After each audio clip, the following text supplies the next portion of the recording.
आफा बोराइ बाथौ सोरजिगिरिनो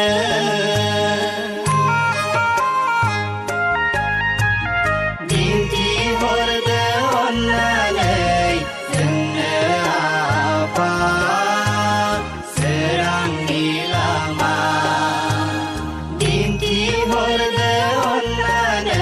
खुलुमनाय जासिग्रोबाय।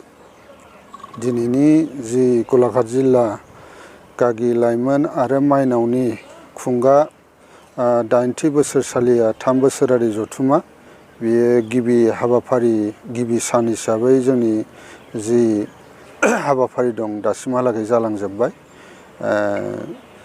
थान्दै बादा बेखेवनाय, जामुंसालि बेखेवनाय, आलासि जिरायसालि बेखेवनाय गासैबो हाबाफारि जोबलांजोबदों दासिमहालागै। बेनिफ्राय दान्दिसे उनाव 11:30 जोंना बाथौ धोरोमारि लिरगिरि आरो जिल्ला दुलाराय बाथौ गौथुमनि खुगा लाइसि सानजानि जेवारिखौ बेखेवगोन।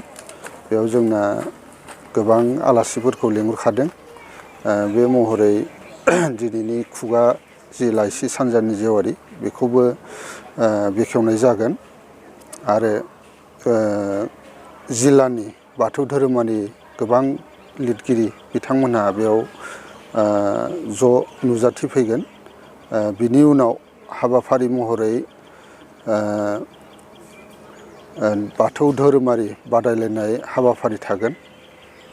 बेयाव खाम दामनाय बादायलायनाय, मोसानाय बादायलायनाय, आर'ज बादायलायनाय बेफोर थाजोबगोन। बिनि उनाव दिनै मोनाबिलिनि 4:30 थान्दै जथुम जिरायनाय जागोन। बेयाव बेखेवगिरि हिसाबै जोंना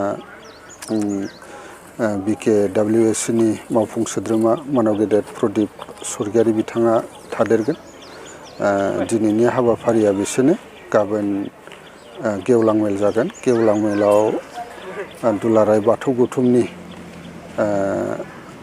मानाव गेदेर गाहाय नेहाथारि आरो लाइमोननि आफादगिरि आरो जोंनि गागिनि भाइस चेयारमेन बिथां अमृत गयारि बिथांमोनहाबो थागोन। बेसेनोसै, गोजोन्थों।